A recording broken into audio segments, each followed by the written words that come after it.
for an environmental movement. Love Canal was 10 years in the future.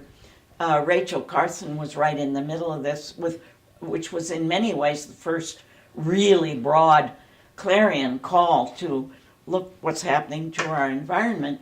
And so when it started, it was a totally different world.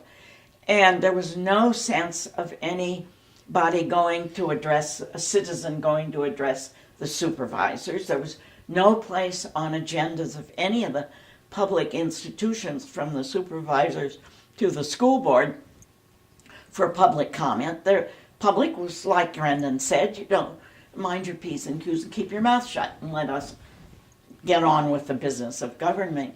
And so I recall vividly that the school board, when activism, spurred on by Bodega, some of us started getting a little more active in local education, would go to a school board meeting, and the school board, the 5 or 7 or however many, would be meeting around a table in the classroom around the teacher's desk or table, and we would be sitting back in the kids' chairs, and there was no place for public comment in those days. And we began to do a little rabble-rousing and say, we have something to say about that.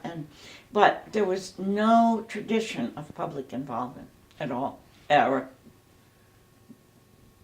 in any major way. And Bodega changed that.